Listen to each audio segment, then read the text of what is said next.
Hello my dear lovely friend. तो कैसे हैं आप लोग? मुझे उम्मीद है आप सभी लोग बहुत अच्छे होंगे और आपकी तैयारी भी बहुत अच्छी खासी चल रही होगी। तो साथियों, जैसा कि आप सभी को पता है कि हम लोग जो है यहाँ पे बायोलॉजी के कुछ एमसीक्यूज क्वेश्चंस को कर रहे हैं पिछले 6-7 दिनों से। और यहाँ पे हम लोग आज भी करेंगे कुछ वेरी वेरी इंपॉर्टेंट क्वेश्चंस को, जो कि आपके एग्जाम को सीधा टारगेट कर रही है। चलिए दोस्तों, वीडियो को क्लास को शुरू करते हैं। उससे पहले आप सभी से एक छोटा सा प्यारा सा निवेदन है, आप लोग क्लास को शेयर नहीं करते हैं यार। शेयर करो आप लोग, ठीक है। चैनल पे नए आए हो, पहली बार आए हो तो चैनल को सब्सक्राइब करो, है ना। इस क्लास को लाइक करो, तभी जाके आगे हम बढ़ पाएंगे, ठीक है। तो चलिए शुरू करते हैं। और बाकी का आपको जो है प्रॉपर तरीके से नोट्स और क्वेश्चंस को हम टेलीग्राम पे प्रोवाइड करवा ही रहे हैं। तो आप लोग नोट्स के लिए बेफिक्र रहिएगा, नोट्स आपको टेलीग्राम पे एकदम 100% मिलेगा, ठीक है। 1-2 दिन लेट हो सकता है, लेकिन आपको नोट्स जो है वो मिलना मिलना है, ठीक है। तो डेली आपको शाम को 7:30 बजे ज्वाइन करना है। कितना? डेली आपको जो है शाम को 7:30 बजे, कितना? डेली आपको शाम को 7:30 बजे ज्वाइन करना है क्लास को, और पर डे क्लास करना है, ठीक है। चलिए, कहते हैं कि continues for a long time then आपको रिजल्ट मिलता है, ठीक है। कंटिन्यूसली अगर किसी भी चीज़ में आप रखते हैं तो आपको रिजल्ट मिलेगा, ठीक है। और रिजल्ट मिलने की संभावना इस बार पूरी तरीके से हम अपना एफर्ट लगाएंगे, ठीक है। तो यहाँ पे कुछ सोशल मीडिया होल्डर से आप चाहें तो हमें फॉलो कर सकते हैं इंस्टाग्राम पे, आप चाहें तो हमें टेलीग्राम पे, टेलीग्राम का तो आपको ज्वाइन कर ही लेना है, क्योंकि यहाँ पे आपको जो है इसका लिंक मैं आपको डिस्क्रिप्शन में दे दिया हूँ, और यहीं पे आपको सारा मटेरियल मिलने वाला है टेलीग्राम पे, ठीक है। तो इसको आप लोग मिस मत कीजिएगा, ठीक है। तो यहाँ पे आप लोग को लिंक के माध्यम से या फिर टेलीग्राम पे जाके सर्च मार के एप्लीकेशन ऑफ मनु आप लोग ज्वाइन जरूर कर लीजिएगा, क्योंकि यहाँ पे आपको प्रॉपर तरीके से नोट्स और यहाँ पे आपको क्वेश्चंस को हम प्रोवाइड करवा देंगे, और आंसर, क्वेश्चन और आंसर तो फिलहाल क्लास के बाद ही हम प्रोवाइड करवा देते हैं। और नोट्स जो है 1-2 दिन, नोट्स में 1-2 दिन टाइम लग सकता है, क्योंकि टाइपिंग होता है, टाइपिंग में टाइम लगता है, ठीक है। तो इस तरीके से वहाँ पे होता है, सारी चीज़ें आपको कर लेना है। चैनल को यहाँ पे टेलीग्राम चैनल को ज्वाइन कर लेना है। उसके बाद यहाँ पे आपको जो है यहाँ पे रिप्लिकेशन ऑफ मनु यूट्यूब पे लाइक शेयर सब्सक्राइब करना ही है। तो चलिए शुरू करते हैं क्लास को और कंटिन्यू करते हैं। तो सबसे पहला क्वेश्चन हमारे स्क्रीन पे आ चुका है और कह रहा है, निम्न में से किस ब्लड ग्रुप को, बायोलॉजी का क्वेश्चन है, ध्यान दीजिएगा, निम्न में से किस ब्लड ग्रुप को सर्वग्राही यानी कि यूनिवर्सल एक्सेप्टर, यानी कोई भी ब्लड मतलब कि कोई भी यूनिवर्सल एक्सेप्टर यानी किसी भी ए बी में से, सब से ए बी ओ में से, ए बी और ओ से, ये तीनों चारों चारों ब्लड ग्रुप से ले सकता है ब्लड को, ठीक है। दे नहीं सकता है, सिर्फ ले सकता है। कोई भी ब्लड ग्रुप आप अपने अंदर ले सकता है। वो ब्लड ग्रुप कौन सा है आप लोग बताइए। ए में करा है ब्लड ग्रुप ए है, बी में करा है ब्लड ग्रुप बी है, और सी में करा है ब्लड ग्रुप ए बी है, और डी में करा है ब्लड ग्रुप ओ जो है यूनिवर्सल एक्सेप्टर है। तो बताइए, तो यूनिवर्सल एक्सेप्टर कौन है? तो माय डियर लवली फ्रेंड, जैसा कि आप सभी को पता है कि ए बी जो है ब्लड ग्रुप किसी भी से, ओ से भी ले सकता है, बी से भी ले सकता है, और ए से भी ले सकता है। ये चीज़ आप लोग को पता है। तो यहाँ पे जो हो जाएगा, इसका राइट आंसर क्या हो जाएगा? ए और बी हो जाएगा। ये ऐसा ए बी एक ऐसा ब्लड ग्रुप है जो जिसका निर्माण जो है ए और बी के मिलने से हुआ है, और ये जो है यूनिवर्सल एक्सेप्टर कहलाता है। ये अपना ब्लड जो है ए से भी ले सकता है, कॉमा बी से भी ले सकता है, कॉमा ओ से भी ले सकता है, और अपने कैटेगरी से तो लेगा ही, यानी कि ए बी से तो लेगा ही, ठीक है। तो ये चारों ब्लड ग्रुप से अपना ब्लड जो है ले सकता है। अगर ए बी वाला ब्लड ग्रुप जिसका भी होता है वो बहुत अच्छा ब्लड ग्रुप माना जाता है। ये चीज़ आप लोग ध्यान रखिएगा, ठीक है। चलिए अगला क्वेश्चन की तरफ बढ़ते हैं। क्वेश्चन करा, विटामिन डी का रासायनिक नाम आप लोग बताइए। विटामिन डी का रासायनिक नाम क्या होता है बताइए। तो विटामिन डी का रासायनिक नाम क्या होता है? ए में करा है एस्कॉर्बिक एसिड, बी में करा है ट्रोकोफेरॉल, और सी में करा है साइनोकोबालमीन, और डी में करा है कैल्सीफेरॉल। बताइए, तो विटामिन डी का रासायनिक नाम क्या है? तो विटामिन डी का जो रासायनिक नाम है माय डियर लवली फ्रेंड, ये आपको पता ही होगा। विटामिन डी कहाँ अल्प मात्रा में बनती है? तो विटामिन डी जो है अल्प मात्रा में कहाँ पे बनती है? किडनी में बनती है, ठीक है। सॉरी, ज्यादा हो जाती है तो किडनी में जाके स्टोर हो जाता है, जो कि हमारे लिए शरीर के लिए हानिकारक होता है, ठीक है। तो यहाँ पे विटामिन डी हम किस चीज से प्राप्त कर सकते हैं, ये भी चीज आप लोग बताइएगा।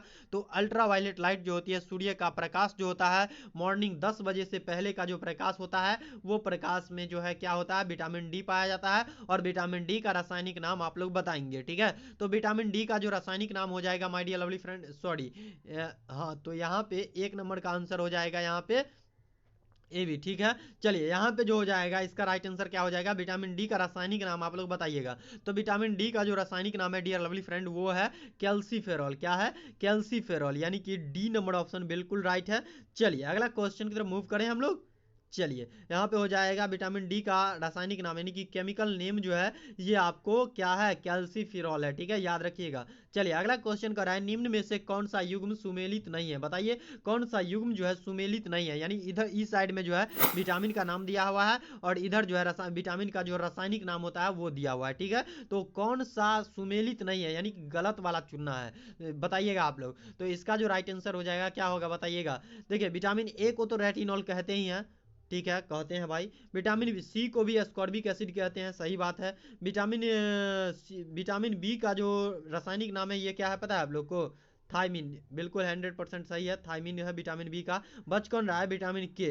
तो देखिए विटामिन के को टैकोफेरॉल नहीं कहते हैं, विटामिन के को टैकोफेरॉल नहीं कहते हैं, ठीक है, याद रखिएगा ये वाला जो है गलती है, ठीक है। और इसका राइट आंसर ई क्वेश्चन के अकॉर्डिंग राइट आंसर जो हो जाएगा डी हो जाएगा, यानी कि विटामिन के को टेकोफेरॉल टोकोफेरॉल नहीं कहा जाता है, ठीक है, ध्यान रखिएगा। चलिए अगला क्वेश्चन की तरफ मूव करते हैं हम लोग और अगला क्वेश्चन आ चुका है आपके स्क्रीन पे, कह रहा है मानव शरीर में आयोडीन की कमी से उत्पन्न कौन सा रोग होता है। ये तो आप लोग को पता ही होगा। ए में कह रहा है ग्वाइटर, बी में कह रहा है स्कॉर्बी रोग, सी में कह रहा है रिकेट्स और डी में कह रहा है पोलियो। बताइए तो मानव के शरीर में अगर आयोडीन की कमी हो जाती है तो कौन सा रोग उत्पन्न होता है। तो देखिए आप लोग को पता ही है ग्वाइटर, जिसको गलगंड गला का घेग भी कहते हैं, गला में इतना सारा मतलब कि मांस निकल जाता है, इसको इंग्लिश में क्या कहते हैं, ग्वाइटर कहते हैं, ठीक है, याद रखिएगा आप लोग। चलिए अगला क्वेश्चन की तरफ मूव करें हम लोग। इसका राइट आंसर है 100% सही आंसर, जो भी लोग यहाँ पे कर रहे हैं ए हो जाएगा, उन सभी का 100% राइट आंसर है डियर। चलो डेली आपको शाम को 7:30 बजे जुड़ना है, ठीक है, डेली आपको शाम को जो है 7:30 बजे, कितना 7:30 बजे, ठीक है बच्चों, जुड़िए 7:30 बजे। चलिए मूव करें हम लोग। अगला क्वेश्चन कर रहा है निम्न में से कौन सा युग्म जो है सुमेलित नहीं है, बताइए। ये जो है गलती और गलती वाला जो है मतलब कि मिलान वाला जो है बहुत ज़्यादा क्वेश्चन आज आ रहा है, ठीक है, तो ध्यान दीजिएगा आप लोग। कह रहा है सुमेलित नहीं है, इधर आपको विटामिन का नाम दिया है, उससे होने वाले कमी की रोग का नाम दिया हुआ है। देखिए यहाँ पे जो राइट आंसर हो जाएगा क्या हो जाएगा बताइएगा आप लोग। तो यहाँ पे जो हो जाएगा माय डियर लवली फ्रेंड, बताइए आप लोग, देखिए और आंसर दीजिए, गलत वाला को चुनिए। तो देखिए विटामिन ए की कमी से रतौंधी होती है, बिल्कुल सही बात है। और विटामिन बी की कमी से बेरी बेरी रोग होती है, ये भी बिल्कुल सही बात है। और विटामिन डी की कमी से नपुंसकता होता है क्या, नहीं भाई, यही तो गलत बात है, यही तो गलत बात है, ठीक है। तो ये आपको विटामिन सी की कमी से स्कॉर्बी रोग होती है और विटामिन डी की कमी से नपुंसकता जो है ये नहीं होती है, ये गलत सुमेलित है, यानी कि गलत मेल है, ठीक है। और इस क्वेश्चन के अकॉर्डिंग जो राइट आंसर हो जाएगा विटामिन डी हो जाए, सॉरी विटामिन डी के कारण जो है नपुंसकता रोग नहीं होता है, इसका राइट आंसर हो जाएगा विटामिन डी की कमी से नपुंसकता रोग नहीं होता है, यानी कि डी नंबर ऑप्शन जो है बिल्कुल राइट है। चलिए अगला क्वेश्चन की तरफ मूव करते हैं और अगला क्वेश्चन क्या कह रहा है, ध्यान दीजिएगा। कह रहा है निम्न में से कौन सा विटामिन जल में घुलनशील है, बताइए तो जल में घुलनशील कौन सा विटामिन है। तो देखिए जल में घुलनशील जो विटामिन है ना माय डियर लवली फ्रेंड, बताइए आप लोग, वाटर सॉल्यूबल विटामिन का नाम आप लोग को बताना है। विटामिन ए है, ए में कह रहा है विटामिन ए, विटामिन बी कह रहा है बी में, विटामिन सी कह रहा है सी में, और विटामिन डी में जो कह रहा है बी और सी दोनों, यानी कि विटामिन बी और विटामिन सी दोनों जो है ये क्या है, जल में घुलनशील है, यानी कि वाटर सोल्यूबल विटामिन है। बताइए इसका राइट आंसर क्या हो जाएगा। तो इसका जो राइट आंसर हो जाएगा my dear lovely friend, vitamin B और सी दोनों जो है ये वाटर सोल्यूबल विटामिन है। क्या, विटामिन बी और सी, विटामिन बी और सी जो है, विटामिन बी और सी जो है ये क्या है, वाटर सोल्यूबल विटामिन है। क्या है माय डियर लवली फ्रेंड, ये है वाटर सोल्यूबल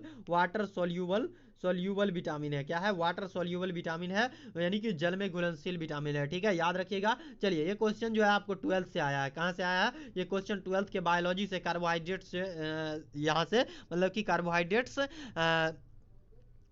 ये से आया है, चैप्टर से आया है, ठीक है, याद रखिएगा। चलिए अगला क्वेश्चन कर रहा है लाल रक्त कण का जीवन काल कितना होता है, यानी कि आपसे नॉर्मल बात करें, एकदम शॉर्ट में बोले तो आपसे पूछ रहा है आरबीसी, क्या, आरबीसी का जीवन अवधि जो है, ये जीवन काल यानी कि आरबीसी का लाइफ स्पेन कितना, लाइफ स्पेन जो है ये क्या होता है, ये आपसे पूछ रहा है, ठीक है। आरबीसी का लाइफ स्पेन आप लोग बताइए। तो ए में कर रहा है 90 डे, बी में कर रहा है 120 डे, और सी में कर रहा है 125 डे, और डी में करा है 140 डे। बताइए तो लाल रक्त कण यानी कि आरबीसी रेड ब्लड सेल का जीवन काल यानी कि लाइफ स्पन कितने दिनों का होता है? तो देखिए आरबीसी का जो जीवन काल होता है ना 120 डेज का होता है। कितना? 120 डेज का। कितना डेज का? 120 डेज का होता है my dear lovely friend, 120 days का होता है। ठीक है, याद रखिएगा आप लोग। चलिए अगला क्वेश्चन की तरफ मूव करते हैं हम लोग, और आपको डेली शाम को 7:30 बजे ज्वाइन करना है। चलिए अगला क्वेश्चन करा है शरीर में ताप को कंट्रोल कौन करता है? यानी कि ह्यूमन के बॉडी में जो है टेम्परेचर को कंट्रोल कौन करता है? कौन सा ग्लैंड करता है? बताइए। हाइपोथैलेमस करता है, हार्ट करता है, सेरिब्रम करता है, और त्वचा करता है। बताइए तो शरीर में ताप को कंट्रोल कौन करता है? तो देखिए शरीर में जो ताप को कंट्रोल करता है ना, ये हाइपोथैलेमस ग्लैंड करता है। क्या? हाइपोथैलेमस ग्लैंड करता है। कौन ग्लैंड करता है? हाइपोथैलेमस ग्लैंड करता है। क्या? हाइपोथैलेमस ग्लैंड जो है ये हमारे शरीर में टेम्परेचर को बनाए रखता है। ठीक है, ध्यान रखिएगा। चलिए अगला क्वेश्चन करा है हीमोग्लोबिन का मुख्य कार्य क्या होता है? हीमोग्लोबिन का मुख्य काम क्या है? बताइए। हीमोग्लोबिन यानी कि एचबी का मुख्य काम क्या है? बताइए तो आप लोग। एचबी का मुख्य काम क्या है? ऑक्सीजन का वहन करना है, बैक्टीरिया को नष्ट करना है, और सी में करा एनीमिया का निदान करना है, और डी में करा उपरोक्त में से सभी सही है। बताइए हीमोग्लोबिन यानी कि एचबी का हमारे शरीर में, हमारे खून में क्या कार्य होता है? बताइए एचबी का हमारे शरीर में क्या कार्य होता है? ऑक्सीजन का वहन करना होता है। जी हाँ, बिल्कुल सही बात है भाई, बिल्कुल सही जवाब दिए हैं। हमारे शरीर में एचबी क्या करता है, यानी कि हीमोग्लोबिन क्या करता है? ऑक्सीजन का वहन करने में मदद करता है। ठीक है, ध्यान रखिएगा। इसका राइट आंसर हो जाएगा ए नंबर ऑप्शन, बिल्कुल 100% राइट है। चलिए अगला क्वेश्चन की तरफ मूव करते हैं। अगला भी हीमोग्लोबिन से रिलेटेड क्वेश्चन है। अगला क्वेश्चन क्या कर रहा है? हीमोग्लोबिन का महत्वपूर्ण घटक कौन सा है? बताइए। एचबी का जो है, एचबी का यानी कि हीमोग्लोबिन का महत्वपूर्ण घटक कौन सा है? उसमें सबसे ज्यादा क्या पाया जाता है? सबसे अहम हिस्सेदार जो है वो कौन है? क्लोरीन है, सोडियम है, और बी में करा है लोहा है, और डी में करा है पोटासियम है। तो देखिए हीमोग्लोबिन का प्रमुख घटक जो है ना, ये कौन सा है? देखिए ये जो है कौन सा है? नहीं, क्लोरीन नहीं होगा भाई, कैसे बात कर रहे हो। इसका जो हो जाएगा हीमोग्लोबिन का महत्वपूर्ण घटक जो हो जाएगा ना, ये हो जाएगा लोहा हो जाएगा। लोहा हो जाएगा। क्या हो जाएगा? लोहा हो जाएगा महत्वपूर्ण घटक। यहाँ पे Fe हो जाएगा महत्वपूर्ण घटक। ठीक है, ध्यान रखिएगा। ध्यान रखिएगा आप लोग। एचबी का महत्वपूर्ण घटक कौन है? तो लोहा है। ठीक है, Fe है, ध्यान रखिएगा।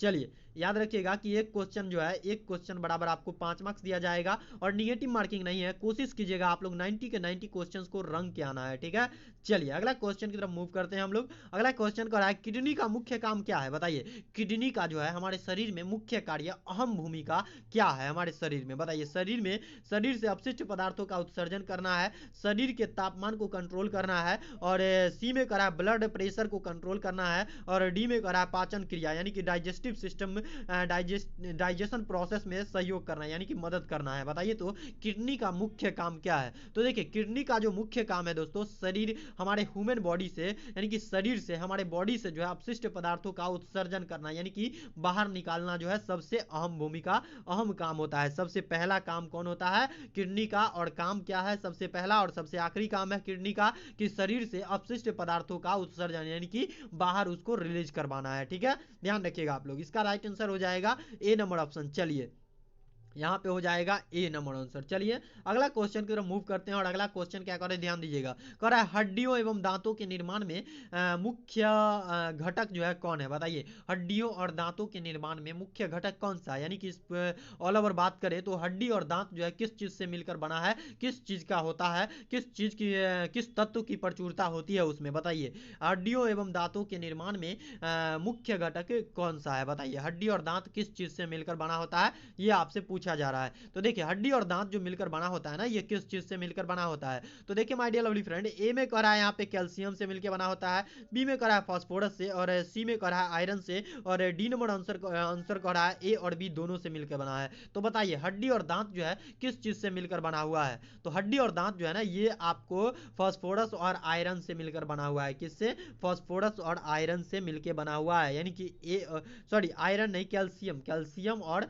यहाँ पे हो जाएगा कैल्शियम कैल्शियम और फास्फोरस। क्या हो जाएगा? कैल्शियम और फास्फोरस। क्या हो जाएगा? कैल्शियम और फास्फोरस हो जाएगा। यहाँ पे राइट आंसर हो जाएगा कैल्शियम और फास्फोरस, यानी कि ए और बी दोनों आंसर इसका बिल्कुल राइट है, बिल्कुल राइट आंसर है। जी हाँ, बिल्कुल सही। जो भी लोग यहाँ पे डी नंबर आंसर को जवाब दिए हैं उन सभी का 100% राइट आंसर है डियर। इसी तरीके से आप लोग डेली शाम को जुड़ा कीजिएगा। चलिए अगला क्वेश्चन कर रहा है, मानव शरीर की सबसे छोटी हड्डी कौन सी है? बताइए तो। छोटी और बड़ी हड्डी तो आप लोग याद ही रखिएगा, ठीक है। मानव शरीर के सबसे छोटी और बड़ी हड्डी कौन सी है, ये चीज को आप लोग हरदम एकदम जुबान पे याद रखिएगा। चलिए इसका आंसर तो आप लोग एक ही बार में दे रहे हैं, स्टेप्स है। कौन सा? स्टेप्स है। चलिए इसका राइट आंसर बिल्कुल सही है। जो भी लोग यहाँ पे कह रहे हैं कि स्टेप्स हो जाएगा उन सभी का 100% करेक्ट आंसर है। चलिए अगला क्वेश्चन की तरफ मूव करते हैं हम लोग। ये तो बहुत आसान था। चलिए अगला क्वेश्चन कर रहा है, निम्न में से कौन सा विटामिन सूर्य की रोशनी, हमने शुरू में ही बताया था विटामिन के, कौन? विटामिन डी हो जाएगा, विटामिन डी हो जाएगा। ये चीज आप लोग ध्यान रखिएगा। यहाँ पे हो जाएगा विटामिन डी जो है सूर्य की रोशनी से मिलता है। और कब तक के सूर्य की रोशनी से मिलता है? तो ये 10 बजे से, कितना? 10 बजे के अंदर का जो भी लाइट होता है, अंदर में अगर 10 बजे के अंदर में अगर आप धूप में बैठते हैं तो आपको विटामिन डी की प्राप्ति होगी। और ज्यादा विटामिन डी मत लीजिएगा, नहीं तो किडनी में जाके बैठ जाएगा वो और आपको खराबी करेगा, ठीक है। चलिए अगला क्वेश्चन की तरफ बढ़ते हैं। कह रहा है मनुष्य के द्वारा सांस में ली जाती है, कौन चीज मनुष्य के द्वारा सांस में ली जाती है? ऑक्सीजन ली जाती है, कार्बन डाइऑक्साइड ली जाती है, सी में कह रहा है नाइट्रोजन ली जाती है, और डी में कह रहा है विटामिन के ली जाती है। तो बताइए तो मनुष्य के द्वारा जो है सांस में, यानी कि हम लोग जो है सांस जब अंदर लेते हैं तो वो किस चीज को अंदर लेते हैं? बताइए तो किस चीज को अंदर लेते हैं? तो ऑक्सीजन को अंदर लेते हैं और कार्बोहाइड्रेट को बाहर करते हैं। वाह मेरे शेर नहीं हो, एक ही बार में जवाब दे रहे हो। चलिए यहाँ पे हो जाएगा ऑक्सीजन, और बाहर किस चीज को छोड़ते हैं? तो कार्बन डाइऑक्साइड गैस को छोड़ते हैं, ठीक है, याद रखिएगा। अगला क्वेश्चन क्या कर रहा है, वयस्क यानी कि वयस्क मानव में दांतों की कुल संख्या, यानी कि एक एडल्ट व्यक्ति के शरीर में मुंह में जो है दांतों की कुल संख्या कितनी होती है? एक एडल्ट व्यक्ति के दांतों की कुल संख्या कितनी होती है जब वो बच्चा एडल्ट हो जाता है? बताइए। 28 होता है, 32 होता है, 30 होता है और 34 होता है। तो ये जो एकदम नॉर्मल बात है कि कितना होता है जब एक एडल्ट अपने पापा मम्मी और आप भी जब एडल्ट, आप भी तो एडल्ट ही हैं, तो आपके पास अभी उतना नहीं होगा, पूरा दांत नहीं होगा, जिसको अकिलचह कहते हैं, वो अभी नहीं आया होगा, लेकिन आपके पास भी आ जाएगा। लेकिन आपके पापा मम्मी के पास जरूर होगा, कभी गिन के आपसे उनसे पूछ के जरूर देखिएगा, ठीक है। तो यहाँ पे आप लोग को तो वैसे ही पता रहता है। तो यहाँ पे जो हो जाएगा इसका राइट आंसर क्या हो जाएगा बताइएगा आप लोग। तो इसका जो राइट आंसर हो जाएगा 32 होता है। एक एडल्ट व्यक्ति के मुंह में जो दांतों की कुल संख्या होती है ना, वो 32 होती है। कितनी होती है? 32 होती है, ठीक है, याद रखिएगा आप लोग। यहाँ पे बिल्कुल सही जवाब सही सभी लोग दे रहे हैं। चलिए अगला क्वेश्चन आंसर की तरफ मूव करते हैं। चलिए अगला क्वेश्चन कह रहा है, वायरस से फैलने वाला रोग कौन सा है? बताइए तो वायरस से फैलने वाला रोग कौन सा है? इनमें से एड्स है, खसरा है, चेचक है और ये सभी है। बताइए तो वायरस से, ये चारों में से कौन सा ऐसा रोग है जो वायरस के द्वारा फैलता है? तो वायरस के द्वारा जो रोग फैलता है दोस्तों, ये सभी रोग जो है कौन सा? एड्स का फुल फॉर्म क्या होता है पता है आप लोग को? एक्वायर्ड एमिनो डिफिशियंसी सिंड्रोम होता है इसका फुल फॉर्म, ठीक है। एड्स का फुल फॉर्म होता है एक्वायर्ड एमिनो डिफिशियंसी सिंड्रोम होता है, ठीक है। और ये सभी रोग जो है, ये तीनों रोग जो है, ये तीनों रोग क्या है? ये वायरस के द्वारा फैलता है। किसके द्वारा फैलता है? वायरस के द्वारा फैलता है, लोगों के कांटेक्ट में आने से फैलता है, ठीक है, याद रखिएगा। इसीलिए ये चारों बीमारी जिस व्यक्ति के शरीर में होगा, या फिर चारों में से एगो होगा, उस व्यक्ति से 1 मीटर की दूरी बना के ही रखिएगा, ठीक है। 1 मीटर की दूरी और मास्क है जरूरी, ये चीज कंटिन्यू रखिएगा। ये तीनों चारों में से अगर कोई बीमारी किसी आदमी के शरीर में हो तो, ठीक है, याद रखिएगा। चलिए अगला क्वेश्चन कह रहा है, मलेरिया रोग किस परजीवी के संक्रमण से होता है? बताइए तो मलेरिया रोग जो है किस परजीवी के कारण होता है? बताइए मलेरिया रोग जो है किस परजीवी के कारण होता है? मलेरिया रोग का कारण क्या है? ए में कह रहा है प्लाज्मोडियम है, बी में कह रहा है ट्रिपेनोमोसोमा है, और सी में कह रहा है पास्चुरेला पेस्टिस है, और डी में कह रहा है उपरोक्त में से सभी है। तो देखिए मलेरिया रोग का जो परजीवी है, यानी कि मलेरिया रोग का जो कारक है वो कौन सा है, ये आपसे पूछ रहा है। तो देखिए मलेरिया रोग का जो परजीवी है ये प्लाज्मोडियम विवेक्स है, और प्लाज्मोडियम विवेक्स इसमें नहीं लिखा है, सीधा लिख दिया प्लाज्मोडियम विवेक्स इसका मतलब कि परजीवी है, ठीक है। प्लाज्मोडियम की कई प्रजाति होती हैं, लेकिन प्लाज्मोडियम विवेक्स जो है ये मलेरिया रोग को उत्पन्न करता है, ठीक है, याद रखिएगा आप लोग। चलिए अगला क्वेश्चन की तरफ मूव करते हैं हम लोग, और अगला क्वेश्चन आ चुका है। अगला क्वेश्चन क्या कर रहे हैं ध्यान दीजिएगा, मलेरिया रोग के परजीवी का वाहक कौन है? बताइए तो मलेरिया रोग के परजीवी का जो वाहक है, यानी कि उसको काटने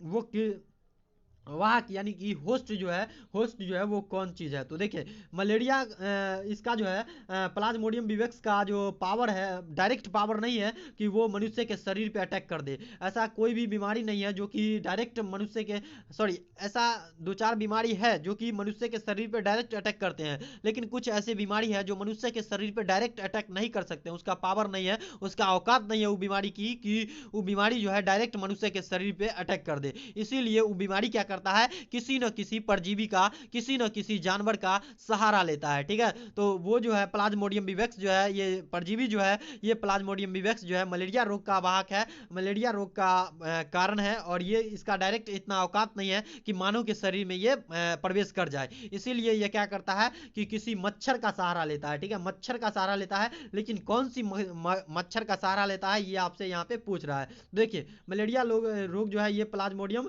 विवेक्स के कारण होता है। यहाँ पे देख लीजिएगा मलेरिया रोग जो है प्लाज्मोडियम विवेक्स का होता है, और प्लाज्मोडियम विवेक्स का इतना औकात नहीं है कि मानव के शरीर पे डायरेक्ट वो अटैक कर दे। तो इसीलिए वो क्या करता है, किसी जीव का सहारा लेता है, किसी होस्ट की जरूरत होती है। तो देखिए मादा एनोफ्लिज मच्छर के काटने से जो है यहाँ पे मलेरिया होता है, ये चीज तो आप लोग को डायरेक्ट पता ही है। तो मादा एनोफ्लिज मच्छर का सहारा लेता है। मादा एनोफ्लिज जो मच्छर जो है इसका मलेरिया का जो है फर्स्ट होस्ट होता है। क्या फर्स्ट होस्ट होता है, और सेकेंडरी होस्ट जो है ये मानव होता है। क्या सेकेंडरी होस्ट जो है मानव होता है, सेकेंडरी होस्ट जो है ये मानव होता है। क्या होता है, मानव होता है। ठीक है, ध्यान रखिएगा आप लोग, मानव होता है, ये चीज आप लोग याद रखिएगा। चलिए अगला क्वेश्चन की तरफ मूव करते हैं, और आज के ये क्लास का सबसे लास्ट क्वेश्चन है, आप लोग जवाब जरूर दीजिएगा।